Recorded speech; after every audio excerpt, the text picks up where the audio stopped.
Welcome to a brand new explainer. Today, we're venturing deep, and I mean really deep, into the majestic Himalayas to uncover a massive subterranean mystery. We're going to explore a place where hard, intense geological science and profound ancient mythology literally crash right into each other. It's an absolutely fascinating ride. Just imagine this for a second. You're leaving those towering, snow-capped peaks behind and descending into an ancient, oxygen-deprived underworld. Hidden away in the Kumaon region of Uttarakhand is a space so secretive, so hidden, you literally have to crawl on your hands and knees just to get inside. Section 1. The Cave of Mysteries. Okay, so to geologists, the Himalayas are like this giant, shifting puzzle of tectonic plates and deep crustal structures. The area is intensely studied. I mean, you've got institutions like the Wadia Institute of Himalayan Geology out there with superconducting gravimeters and seismometers meticulously mapping out every single detail beneath the surface. Now, what's really wild is this stark contrast here.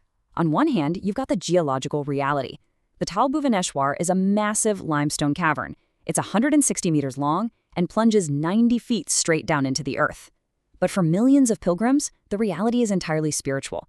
To them, it's the mystical abode of Lord Shiva and 33 Koti, that's 33 types of deities.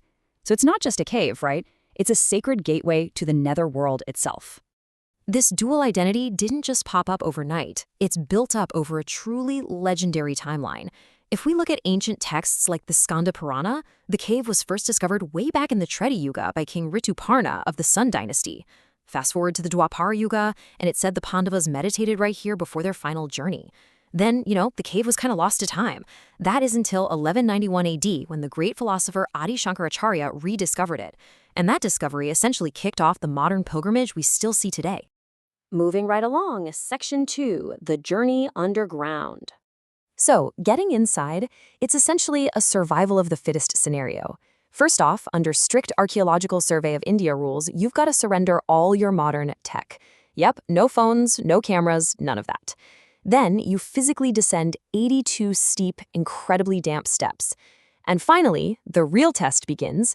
You have to literally cling to iron chains and maneuver your entire body down a sharp 75-degree drop through this very narrow, dimly lit tunnel. It is not for the faint of heart. And because of that extreme depth and those tight claustrophobic passages, atmospheric oxygen is actually incredibly scarce down there. The oxygen replenishment rate is just extremely slow. So this thrilling journey can be genuinely dangerous. If you have asthma, high blood pressure, or diabetes, you're strongly advised against making the descent. It's a real physical toll. Section 3. Legends Carved in Stone. But hey, for those who actually make it to the bottom, the reward is totally extraordinary. The very ground you walk on, it's seen as the skeletal frame of Sheshnag. If you know your Hindu cosmology, that's the mighty snake holding up the earth on its hood. Geologically speaking, sure, you're walking on damp, grayish-black limestone. But mythologically, those are Sheshnag's fangs greeting you the second you step into Patal Lok, the netherworld. Look closely as you walk, and you'll find one of the most famous Hindu myths literally etched into the stone. It's the tale of Lord Shiva accidentally beheading his own son. Right here, there's a headless rock formation with 3 holes, representing the spine, breath, and food. And right above it, check this out, is a limestone formation that perfectly resembles a Brahma Kamal flower. Drops of water continuously fall from this stone flower onto the formation below. Pilgrims believe this is the divine water that kept the child's body alive right before he got his elephant head. It's an incredible visual. Honestly, everywhere you look, the walls are just packed with mythology. You'll walk past a formation representing Vasuki's Yagnakund. That's the legendary fire pit where King Janmejaya supposedly sacrificed snakes. And then you'll see these naturally formed miniature shrines representing the Great Chardam pilgrimage sites. Oh, and there's even this smaller cave alley where the shadows naturally form the unmistakable shape of Rishi Markandeya sitting in deep, deep meditation. What's so wild is how the physical environment perfectly mimics the spiritual lore. As you push deeper into the absolute coldest parts of the cave, you start encountering these massive stalactites. They're actually half frozen with ice and half limestone, and they perfectly resemble the flowing, matted hair, or jata, of Lord Shiva himself. deepest within the cavern, that's where you find the really extraordinary anomalies. You've got a crystal Shiva Shakti Lingam representing the Holy Trinity. If you tilt your head up and look at the ceiling, there are these massive indentations that look exactly like the footprints of Indra's divine elephant, Airavat. But perhaps the most astonishing thing, there is an actual, living Parijata tree down there, deep underground. The myth says it got stuck between Earth and the Netherworld during an epic fight between Lord Krishna and Indra. And against all odds, it survives down there without a single ray of sunlight. Unbelievable, right? But, this cave isn't just some static museum. It's actually believed to be an active timekeeper. There's this simple 1-foot-tall stalagmite that is currently actively growing. According to local legend, it's basically a doomsday countdown clock. They say when this growing stone finally touches the 3-foot cave roof right above it, our current era, the Kali Yuga, will end, and a brand new era of truth will begin. Talk about pressure. Section 4, the 4 doors.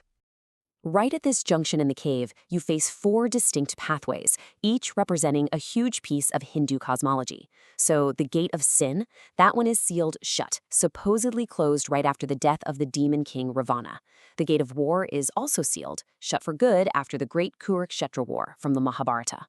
Today, only the doors of righteousness and liberation remain open, and they're what guide modern pilgrims through the rest of the cavern. Now for Section 5, planning your pilgrimage. So, let's say you emerged exhausted, completely covered in cave dust, but spiritually enlightened back on the surface. If you want to make this incredible trip yourself, you really need to know the practicalities. Timing is absolutely everything here.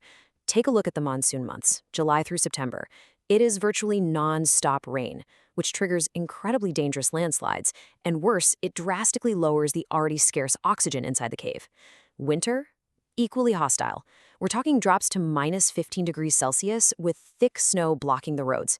So your absolute best window is for sure the mild summer months between April and June.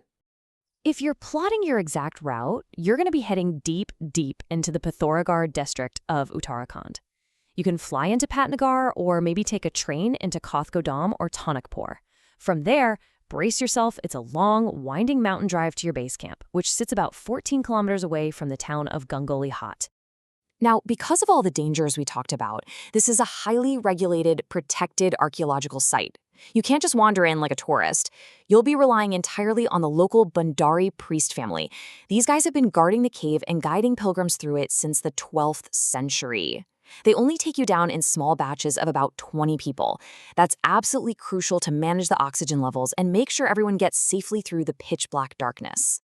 Well, we've seen the hard scientific reality of this massive geological formation, and we've virtually walked through the awe-inspiring myths carved directly into its stone walls. So knowing the physical toll, the severe lack of oxygen, that steep 75-degree drop, and the sheer staggering depth of this mystical cavern, the only thing left to ask is, do you have the endurance to take the descent yourself and face the secrets of Patal Bhuvaneshwar?